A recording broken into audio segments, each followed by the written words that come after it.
ഏട്ടാ ഏട്ടാ എന്നെ ആശീർവദിച്ചേട്ടാ. ദൈവം അനുകരിക്കട്ടെ മോനെ. എന്താ കാര്യം? എനിക്ക് സബ് ഇൻസ്പെക്ടറായിട്ട് ജോലി കിട്ടിയേട്ടാ. ഈ നാട്ടിൽ തന്നെ അപ്പോയിന്റ്മെന്റും കിട്ടിയേട്ടാ. ഒരുപാട് സന്തോഷമായി മോനെ. കണ്ടില്ലേ, ഇതെല്ലാം നിന്റെ ഭാര്യയുടെ ഐശ്വര്യമാ. ഇപ്പൊ ജോലി കിട്ടിയത് കണ്ടില്ലേ? പാവം, നിനക്ക് ജോലി കിട്ടാൻ വേണ്ടിയിട്ട് അവൾ വിശ്രമമില്ലാതെ ജോലി എടുക്കുകയായിരുന്നു. നിനക്ക് വേണ്ടി ഒരുപാട് കഷ്ടപ്പെട്ടു. എല്ലാം അവളുടെ രാശിയാരണോ മോനെ. എനിക്ക് ഒരുപാട് സന്തോഷമായി. എന്തായാലും നിനക്ക് ഈ ജോലി കിട്ടിയല്ലോ. ചേട്ടാ, എന്താ മോളെ ഇത്? എന്താ ഈ കാണിക്കുന്നേ? എന്ത് പറ്റി? എനിക്ക് ജന്മം നൽകിയ എന്റെ അച്ഛൻ തന്നെ ഞാനൊരു ദുശകനാണെന്നാ പറയാറുള്ളത്. എന്നാൽ ഞാൻ വന്നു കയറിയ ഐശ്വര്യം കൊണ്ടാണ് ഈ വീട്ടിൽ മഹാലക്ഷ്മി വന്നു കയറിയതെന്ന് പറയുന്നു. എന്റെ രാശി വളരെ നല്ല രാശിയാണെന്ന് പറഞ്ഞത് നിങ്ങൾ മാത്രമാണ് ഏട്ടാ.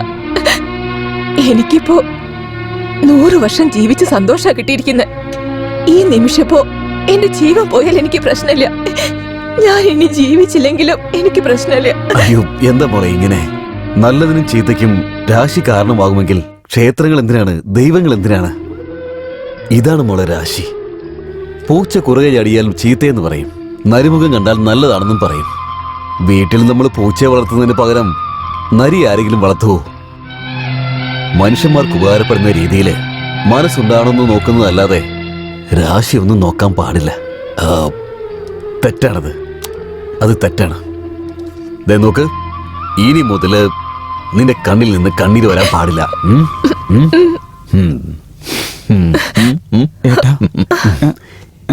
ഇങ്ങോട്ട് കൊടുക്കടാ, ഇങ്ങോട്ട്.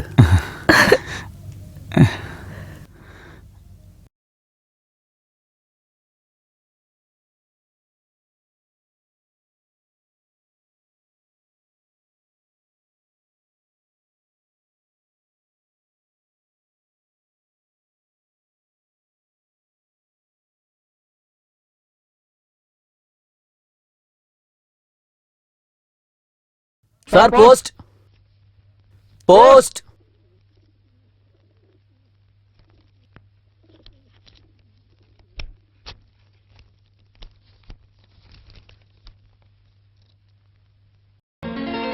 ആരാ മോനെ കത്തയച്ചിരിക്കുന്ന? സുബ്രഹ്മണ്യനാണ് അമ്മൂമ്മേ.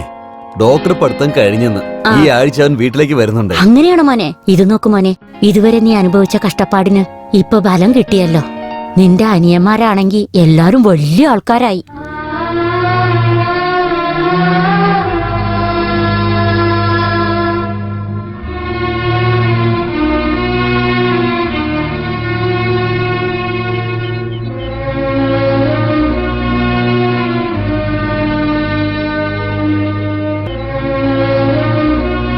ഗണേശ, നീ ഒരു നിമിഷം ഒന്ന് ആലോചിച്ച് നോക്കി.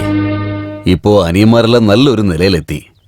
തന്റെ ഭർത്താവ് മാത്രം രക്ഷപ്പെട്ടില്ലല്ലോ എന്ന് നിന്റെ ഭാര്യയുടെ മനസ്സും വിഷമിക്കുന്നുണ്ടാവില്ലേ? ഞാൻ എന്ത് ചെയ്യാനാ ചേട്ടാ? ചെറുപ്പം തൊട്ട് എനിക്ക് പഠിത്തം കേറുന്നില്ലല്ലോ. പഠിപ്പുള്ളവർ മാത്രമേ നല്ല നിലയിൽ എത്തുന്നൊന്നുമില്ല. വിദ്യാഭ്യാസം ഇല്ലാത്തവന് മുന്നിൽ വരാൻ പറ്റും. അത് നീ തീരുമാനിക്കണം. എന്താ ചെയ്യേണ്ടതെന്ന് നീ തീരുമാനിക്കേ. അതിന് വേണ്ടതൊക്കെ ഞാൻ ചെയ്തു തരാം. അതെ, നോക്കിയേ, നിങ്ങളുടെ കമ്പനിയുടെ അച്ചാറ് നന്നായിരിക്കുന്നു അത്രേ. ഞങ്ങൾക്ക് ഒരുപാട് ഓർഡേഴ്സ് വന്നിട്ടുണ്ട്. ഒരു 100 കുപ്പി മാങ്ങാച്ചാറ്, ഒരു 100 കുപ്പി നാരങ്ങച്ചാറ് കൊണ്ടുപോവാ. ഒന്ന് പെട്ടെന്ന് വേണേ. ഇതാട്ടോ, ഒന്ന് വേഗം കൊണ്ടുവരണേ. മരുമകനെ പറ്റി നിങ്ങൾ എന്തുമാത്രം ചീപ്പായി സംസാരിച്ചു. ഇപ്പൊ കണ്ടില്ലേ? ഞാൻ ചെയ്ത ബിസിനസ്സിലൊക്കെ ഞാൻ എപ്പോഴും തോറ്റിട്ടില്ല. പക്ഷേ എന്റെ മോള് അവളുടെ ലൈഫ് പാർട്ട്ണറെ ചൂസ് ചെയ്ത് അവള് ജയിച്ചു. എങ്കിലും ഞാൻ തോറ്റിട്ടില്ല. അതെന്താന്ന് വെച്ചാ, ജയിച്ചത് എന്റെ മോളല്ലേ. സാറേ, അതെ, നിങ്ങളുടെ പ്രോഡക്റ്റ് ഞങ്ങൾക്ക് വേണ്ട. അതിവിടെ സെയിൽസ് ആവുന്നില്ല. എല്ലാവരും രോജാച്ചാറ് വേണം, രോജാച്ചാറ് വേണം എന്നാണ് പറയുന്നത്. നിങ്ങളുടെ കമ്പനി അച്ചാറ് സെയിൽസ് ആവുന്നില്ല. ഞാൻ പറഞ്ഞില്ല സെയിൽസ് ആവുന്നില്ലാന്ന്. എല്ലാവരും രോജാച്ചാറ് വേണമെന്നാണ് ചോദിക്കുന്നത്. കൊണ്ടുപോകണേ, ഞങ്ങൾ ഇതൊക്കെ എന്ത് ചെയ്യാനാ? എടുത്തോണ്ട് വന്നിരിക്കുന്നു. നല്ല കഥയാണല്ലോ. രോജാച്ചാറ്, രോജാച്ചാറ്, രോജാച്ചാറ്. ഇത്ര വർഷമായിട്ട് ഞാൻ ഫീൽഡിലുണ്ട്. ഇന്നലെ വന്ന അവൻ എന്റെ അടുത്ത്. അവൻ കളിക്കാൻ പാടില്ല. അവന്റെ കുടുംബത്തെ തന്നെ നാശം ചെയ്യണം. വരാൻ പറയാവനെ. 5 ലക്ഷമോ 10 ലക്ഷമോ എത്ര വേണമെങ്കിൽ ചോദിക്ക്. എന്തിന്? റോജ എന്ന് പറയുന്നത് നിന്റെ കമ്പനി ഇരിക്കാൻ പാടില്ല. അതാ. നിങ്ങൾ എത്ര ലക്ഷം തന്നാലും ഞാൻ എന്റെ കമ്പനി മൂടില്ല. നന്നായിട്ട് ചിന്തിച്ചു നോക്ക്. എന്റെ കമ്പനി 116 പേര് ജോലി ചെയ്യുന്നുണ്ട്. ആൾ ഓവർ കേരളം മൊത്തം ഞങ്ങളുടെ ബ്രാഞ്ചസ് ഉണ്ട്. ഇത്ര ഉണ്ടായിട്ടും ഞങ്ങളെ കൊണ്ട് തന്നെ മാർക്കറ്റിംഗ് ചെയ്യാൻ പറ്റിയില്ല. അങ്ങനെയുള്ളപ്പോ നിങ്ങളുടെ കുടുംബത്തിലുള്ളവര് എന്ത് ചെയ്യാൻ പറ്റും? 100-110 ആളൊക്കെ ജോലിക്ക് വെച്ചിട്ടുണ്ടല്ലോ. കേരളം മൊത്തം ബ്രാഞ്ചില് നിങ്ങളുടെ കമ്പനിക്ക് തന്നെ എന്റെ കമ്പനി കണ്ട പേടിയാണെങ്കിൽ ഇതിനൊക്കെ കാരണക്കാരാരെന്നറിയോ? ഞങ്ങൾക്ക് എല്ലാവർക്കും നെടുംതൂണ നിൽക്കുന്ന ഞങ്ങളുടെ ചേട്ടനാ. ആ ചേട്ടൻ ഉള്ളിടത്തോളം കാലം കേരളം മാത്രമല്ല, ഈ ഇന്ത്യ മുഴുവൻ അച്ചാർ വിൽക്കാനുള്ള കപ്പാസിറ്റി ഞങ്ങൾക്കുണ്ട്.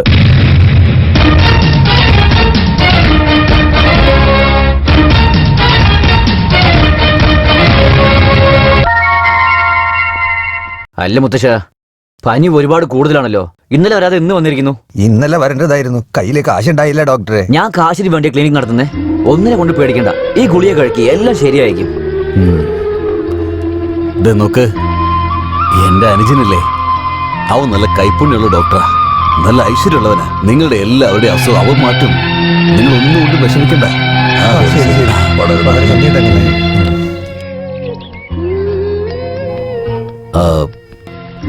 എന്റെ അനിയന്റെ കൂടെ തന്നെ ഇരുന്ന് വരുന്ന ആൾക്കാരെ നല്ലപോലെ ശ്രദ്ധിക്കണം. ശരി ചേട്ടാ.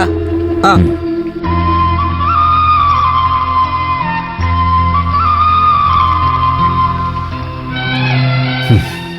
നമ്മുടെ ഈ ഗ്രാമത്തിലുള്ള ലക്ഷ്മി ദേവി ക്ഷേത്രത്തെ കുറിച്ച് എല്ലാവർക്കും അറിയാവുന്നതാണ്. അമ്പലത്തിന്റെ പണി കഴിഞ്ഞതിന് ശേഷം ഒരിത്തിരി ചുണ്ണാമ്പ് പോലും അടിച്ചിട്ടില്ല. നമ്മുടെ ഇവിടെയുള്ള ആൾക്കാരൊക്കെ കൂടി ചേർന്ന് കുറച്ച് പണം സ്വരൂപിച്ച് അമ്പലമൊക്കെ ഒന്ന് വൃത്തിയാക്കി ഇപ്രാവശ്യത്തെ കുംഭാഭിഷേകത്തിന് എല്ലാ ഗ്രാമത്തിലും പോയി അറിയിച്ചിട്ട് കുംഭാഭിഷേകം ഗംഭീരമായിട്ട് നടത്തണമെന്ന് പറഞ്ഞ് ഒരു തീരുമാനമെടുത്തിരിക്കുകയാണ്. എല്ലാവരുടെ കയ്യിൽ നിന്നും സംഭാവന വാങ്ങിക്കാൻ വേണ്ടി ഒരു സത്യസന്ധമായ ഒരാൾ വേണം.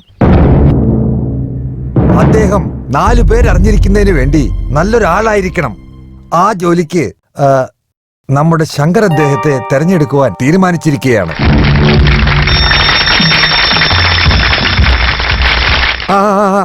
നിങ്ങൾ എല്ലാവരും നിങ്ങളാൽ കഴിയുന്ന സഹായം ചെയ്ത് ആ ദേവിയുടെ അനുഗ്രഹം കിട്ടാൻ വേണ്ടി പ്രാർത്ഥിക്കുക തന്നെ വേണം. ഞാൻ ഇതോടുകൂടി ഇത് നിർത്തുകയാണ്.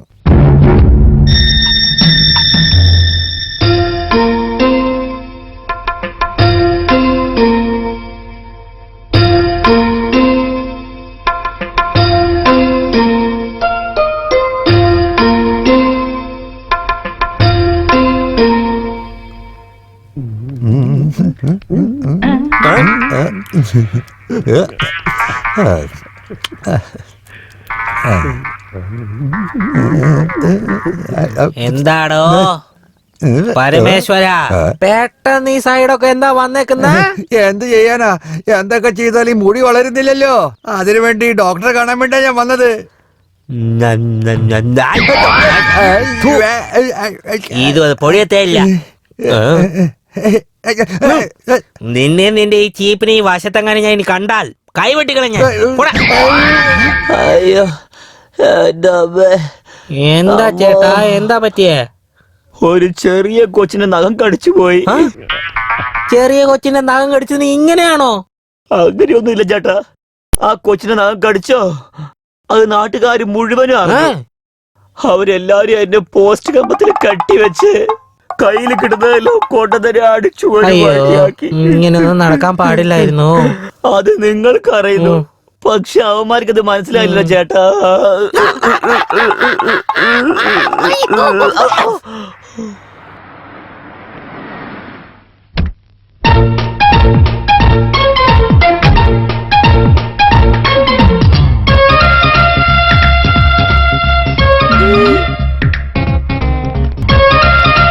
ഡോക്ടർ അകത്തുണ്ടോ? ഇല്ല, വന്നിട്ടില്ല.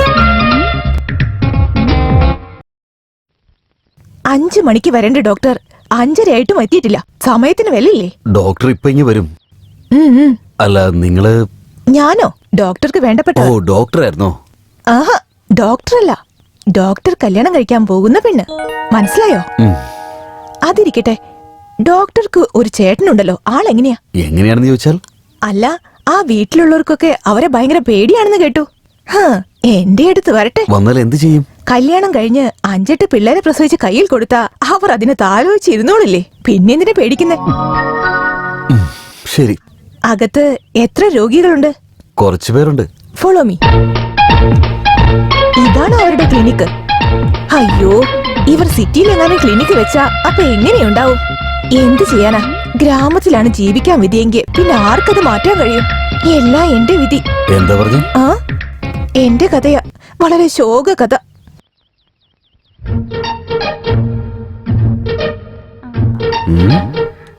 അല്ല, ഇതെന്താ കട തുടങ്ങാൻ പോവുകയാണോ? ആഹാ, ഞാൻ വന്നത് പറയാൻ നിങ്ങൾ മറന്നു പോയാലോ? അപ്പൊ ഞാൻ ഇതൊക്കെ എടുത്തോണ്ട് പോയി കഴിഞ്ഞാ ഇതൊക്കെ ആരാ ചെയ്തെന്ന് അവർ ചിന്തിക്കില്ലേ? അപ്പൊ നിങ്ങൾക്കും ഞാൻ ഇവിടെ വന്നു പോയത് ഓർമ്മ വരും. എനിക്ക് ആരും വിശ്വാസില്ല.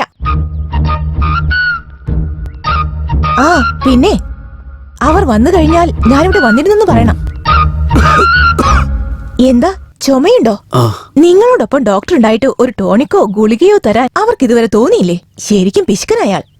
ഇത് 6 കഷ്ണങ്ങളാക്കി 2 ദിവസം കഴിച്ചു കഴിഞ്ഞാൽ എല്ലാം ശരിയാവും. ഓക്കെ? ആ, കുട്ടിയുടെ പേര്? ആ, ഈ ലോകത്തിലെ വിശ്വസുന്ദരി ക്ലിയോപാട്രയെ കണ്ടിട്ടുണ്ടോ നിങ്ങൾ? ദാ ഇങ്ങോട്ട് നോക്ക്, അതാണ് ഈ ഞാൻ. ബൈ.